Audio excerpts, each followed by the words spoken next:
Mineral Resources and Energy Minister Gwede has delivered his department's budget vote speech in Parliament today, emphasizing grid capacity in order to bring alternative energy to households. He's also spoken about the issue of nuclear as part of the mix. Professor Sampson Mamphweli is head of the Department of Science and Innovation at the Energy Secretariat at SANEDI. A very good evening to you, Professor. Thank you so much for your time tonight. We're hearing more on nuclear today. In fact, to quote from the minister's speech today, he said that in the fourth quarter, they will be issuing a request for proposals for the procurement of 2,500 megawatts of nuclear energy. Is that the right direction for South Africa to go, given the level of the energy crisis? Good evening to you and the viewers. In terms of the nuclear procurement, because it's not being done recklessly, so to speak, I think is the right direction to go, 2,500 megawatts. And if you look at the integrated resource plan, it talks about the fact that South Africa should procure and pursue nuclear energy at the pace that is affordable to the country. So in the past, we've had the situation where the nuclear energy was being pursued in a manner that was not affordable to the country. So if you look at the 2,500 megawatts, I don't have a problem with that. The entire budget speech today was very much balanced, and it spoke directly to the energy action plan that was published by President Ramaphosa, and the minister also emphasized the fact that the country's energy plan, which he referred to as the blueprint, is the integrated resource plan, and is being currently reviewed. But while that revision is taking place, we will then procure using the current IRP 2019. So for me, that should bring some investor confidence because the speech is not all over the show. The minister is not running away from the fact that he is the custodian of the integrated resource plan. So overall, I'm very much happy with the speech today. 2,500 megawatts for those of us who don't calculate electricity in those measurements. When you look at that amount of nuclear power, how much of a difference would it make given the extent to which equipment or Eskom's infrastructure is either breaking down or simply unable to keep up? So this will go a very long way in terms of providing the base load that is required.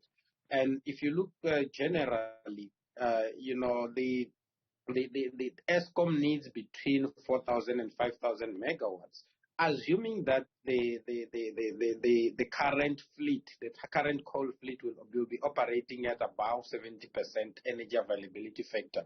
So if you look at the 2,500 megawatts plus the 3,000 megawatts, and we assume that the current coal fleet will operate at the required energy availability factor, and you look at the 5,000 megawatts from bid window 7 and bid window 8 that the minister announced, and the fact that we're going to have about 1,230 megawatts of battery storage, which basically means that when we produce more, which is happening at the time that the system is not constrained, we can then save that electricity, for lack of a better word, and then dispatch it when the time is constrained. Because what is happening now is that we have solar energy that's being produced during the day when the demand is low, and then we don't store that electricity, and when the demand is high, then the system gets constrained. So this will provide a very good balance of the system going forward. Important to note, though, that the request will only be put out in the fourth quarter, so we're not going to feel the benefit, at least not this year, am I right? Yes, that's correct. So the request for the nuclear part is going to be put in the fourth quarter, and if they use the existing proven technologies, not the small modular reactors that are not yet necessarily proven, we're looking at a period of about 6 to 10 years before we can connect the nuclear energy to the grid.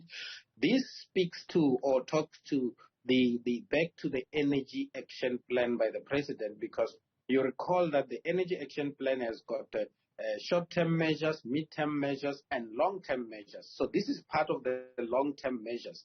On the short-term measures, Eskom needs to be able to fix the current fleet and decommission it while we're bringing in new generation capacity at a good pace. Mm-hmm. If you look at this procurement, it's about 11,730 megawatts that the minister has announced. And if you look at the provision of the IRP 2019, that's a very good catch-up because as things stand, we have a shortage in terms of procurement of the figure around 11,000 megawatts. Right. So that's a good catch-up for now. Briefly, Prof, there's also the procurement in the second quarter. Proposals then set to go out for gas to power. 3,000 megawatts is what the minister referenced today. What is that, and how would that change the picture? So 3,500 megawatts of gas to power is a very good initiative as well. So many people always say that we don't necessarily have gas in South Africa, but studies have shown that there's a gas pipeline that's coming from Mozambique that has got an additional 30% of gas from the gas that gets procured from Mozambique, which we can then redirect and use it for gas.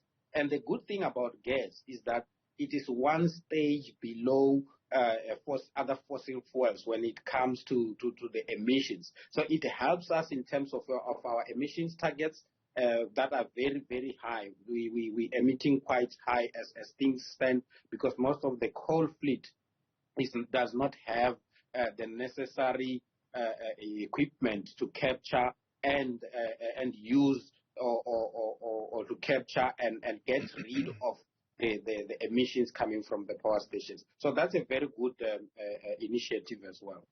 Professor Sampson Mamphweli, always good to speak to you. Thank you so much for your time tonight.